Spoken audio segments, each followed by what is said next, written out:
All right, I'm Marty Wynn. Thanks for having me. Sorry I can't be there. I'm in a environmental management class at American Airlines right now.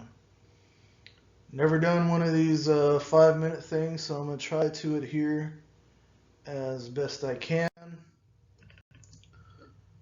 Here are the major aquifers encompassing Creek Nation jurisdiction.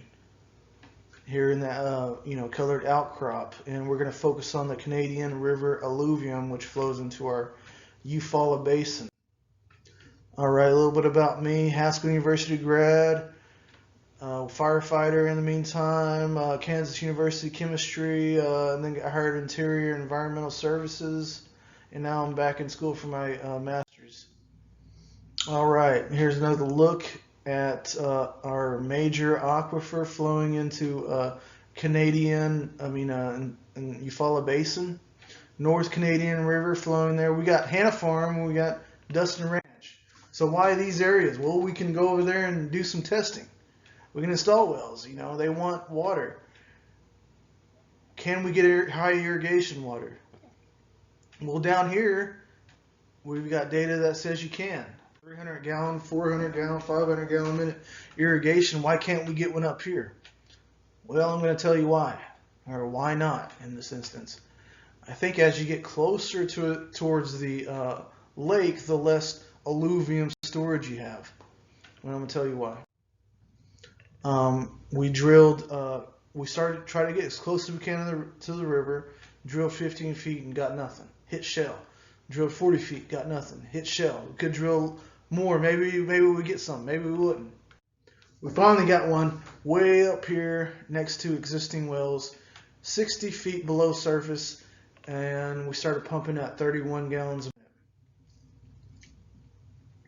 How do we know we hit shell down there? Well, we pulled out these core samples. Okay, beautiful shell blue, white, gray, blue shell core samples down there at those first and second test wells. Our production well we pulled out, and I wanted to get samples from the core.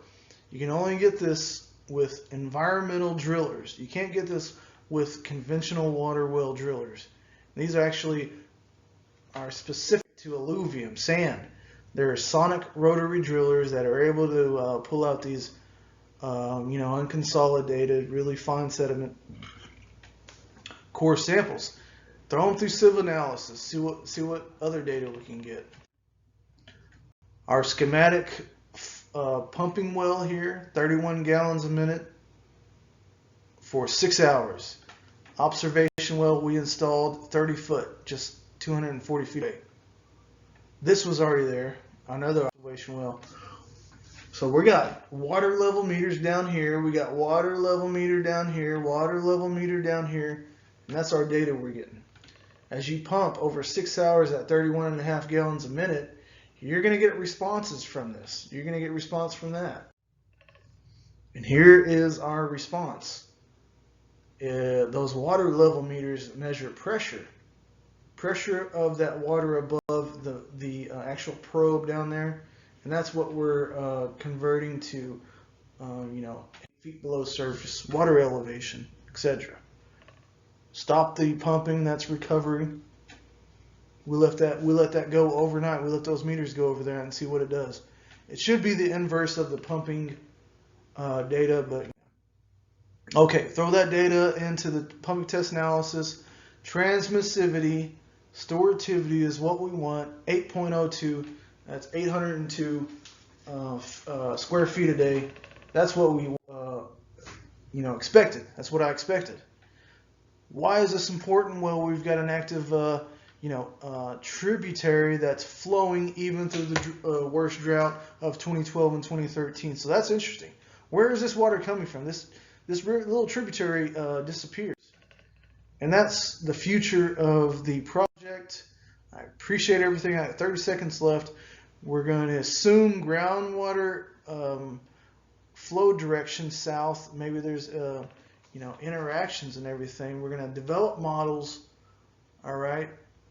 It's really important for litigation purposes, even just far beyond irrigation. I appreciate everything. Marty Wynn. Hope you guys have an excellent Creek Fest weekend. Thank you.